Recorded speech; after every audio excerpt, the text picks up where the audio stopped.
सानजारि नोगोरनि बैसागु फोरबो आफादा खुंगा गुथि बैसागु बराय फोरबो खुंफुंनो थाखाय साखाफारा जादों।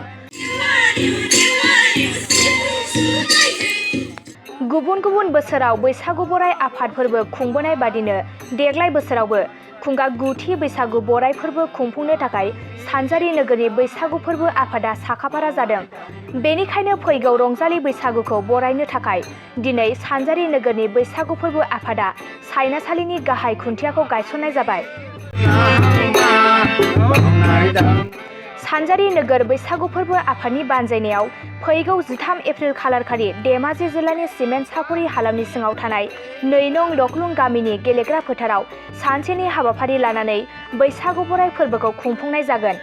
बेनि थाखाय गाहाय खुन्थियाखौ दिनै गायसननाय जाबाय आरो दिनैनि बे गाहाय खुन्थिया गायसननाय हाबाफारियाव गायसनगिरि आलासि महरै बाहागो लायो एसबि बर' गोजौसिन गेजेरारि फरायसालिनि बारग'लेङाइ गाहाय फोरोंगिरि मुस्रि ललित चन्द्र बर' आरो बिथांजों लोगोसेनो बर'नि गोबां माहारियारि आफादफोरनि दैदेनगिरि बिथांमोना दिनैनि हाबाफारियाव बाहागो लानायखौ नुनो मोनो। नोंथांमोननि चेनेलखौ आं बरायबाय। दिनै बे गुथि जा बैसागु बरायनाय दा बेखौ मोनसे बानजाय आफाद दानानै बे संखं हालामनि 2 नं लखलुङाव खुंफुंनो थाखाय फैगौ सैत दाननि जोबथा अक्ट'खालि बेखौ लानाय जादों। दा बेखौ लानानैनो दिनैहाय रेजिस्ट्रेसन कमिटिया गिबि खुन्थियाखौ गायसनदों। दा बेवहाय आंखौ लिंहरनाय हिसाबै आं फैनानै गायसनना खोब गोजोननाय मोन्दों आरो बे हालामनि जेसेबांखि गामिफोर दङ बे गामिनि सुबुंफोरा फैनानै गोबाङैनो मदद होफैदों आरो लोगोसेनो जेसेबांखि बर'नि जोंनि आफादफोर दङ थुनलाइ आफादखौ लानानै एबसुखौ लानानै इउनाइटेड बर्ड अफ अर्गानाइजेसन लानानै आइजो आफाद आरो धोरोमारि आफादफोर माइनाव आफाद बिदिनो गोबां रोखोमनि आफादफोरा फैनानै दिनै हेफाजाब होफैदों आरो बे ओनसोलनिनो खोब मोजाङै हारिमु मोसाखावरि मोसानानै खोब गोजोनग्लाय होदों।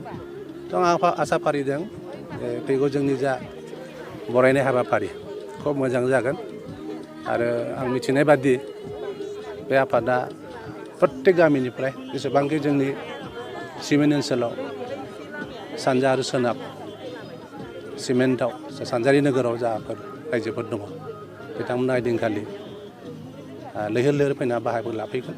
आं आसा फारिबाय गासैबो मदद होलायगोन। जोंनि जा हारिमुजों लोगोसेयैनो जोंनि जेसेबांखि दोरोङारि खान्थिफोर दङ बेखौ नोजोर बोनानै गासैबो हेफाजाब होलायगोन।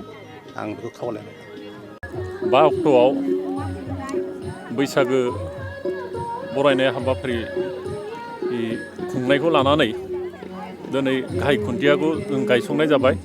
बेवहाय जों आलासि हिसाबै ललित चन्द्र बर' बिथांखौ लिंहरनानै दिनैनि हाबाफारिखौ जों मावफुंबाय आरो जोङो गासै बर' माहारिनि हारिमुफोरखौ गोग्गोमै लाखिनो थाखाय जों गासै बर' माहारिफ्रानो जोङो साखाफारा खालामना होनांसिगोन जाहाथे मोजाङैनो जों हाबाफारिखौ मावफुंलांनो हायो आरो बेवहाय दिनै जोंनि बर' माहारिनि गोबां माहारियारि आफादफोरा जोंजों लोगोसे हेफाजाब होफैदों।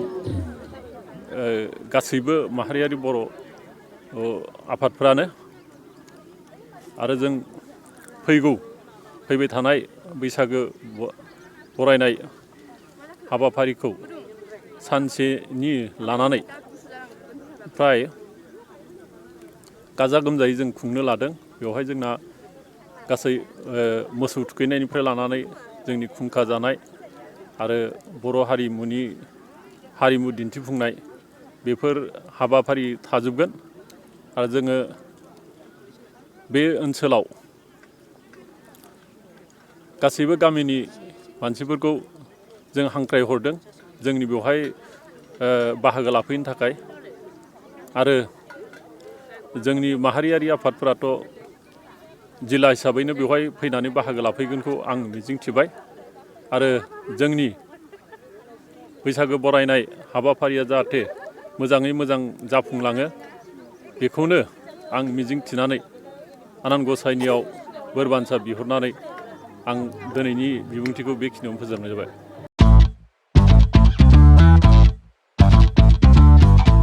गोजोनथाव खौरां, नोंथाङा नोंथांनि गला एबा अफिस फसंथानफोरखौ जोंख्लाब माख्लाब साजायनो गोसो गैया नामा? नोंथांनि गलाफोरखौ बायदि बायदि रोखोमनि जोंख्लाब माख्लाब खालामनानै साजायनो थाखाय क'क्राझार नोगोरनि सिङाव थानाय गौरां भेलि हटेल साखाथियाव सानिक्य आर्ट एन्ड डिजाइन गलाया लानानै फैदों बायदि बायदि रोखोमनि आर्ट डिजाइन।